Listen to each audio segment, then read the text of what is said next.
লুচি ভাজা হচ্ছে। খাওয়া দেখাচ্ছি না, আমি দেখাচ্ছি না, ভিডিও বানাচ্ছি।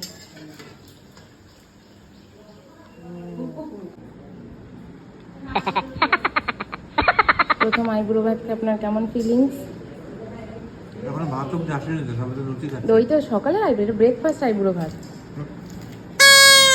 লুচির পর্ব শেষ হওয়ার সঙ্গে সঙ্গে দুপুরের খাবার আয়োজন। তো মোটামুটি অনেক জিনিস মাসি সাজিয়ে রেখেছে আমাদের দুপুরের খাবার খাওয়ানোর জন্য। এবং খাবার খাওয়ার আগে বেঙ্গলি রিচুয়ালসে ছোট্ট একটা আশীর্বাদ পর্ব হয়, যেখানে আমাদের বাড়ির গুরুদেব, মাসি, আমার মা, মেসো প্রত্যেকে আমাদেরকে আশীর্বাদ করবেন। তো যাই হোক, তার আগে এই যে আয়োজনের মেইন লোক যে আমাদের সবটা আয়োজন করেছে নিজের হাতে, আমরা একটু কেক মেরে নেওয়ার পরে আশীর্বাদ পর্ব স্টার্ট হবে। এখন দেখুন অ্যাডজাস্টমেন্ট,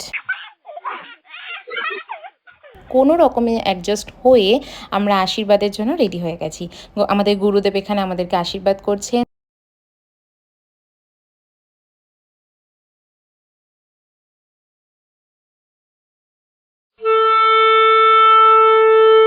জানি না সবার কাছে এই দিনটা কেমনভাবে যায়, আমার কাছে বেশ মজার মধ্যে গেছে। এবং অবভিয়াসলি মনের কোনো একদিকে আমার একটু খারাপও লাগছিল যে এতদিন যে মানুষগুলোর সাথে আমি বড় হয়েছি তাদেরকে ছেড়ে আমার নতুন মানুষদের কাছে চলে যেতে হবে, নতুন একটা সংসারকে নিজের বানাতে হবে।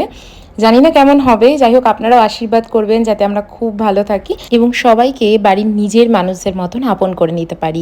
যাই হোক, বৌদিদের খাবার পর্ব মেটার পরে আমরা নিজেরা একটু খাওয়া দাওয়া করছিলাম।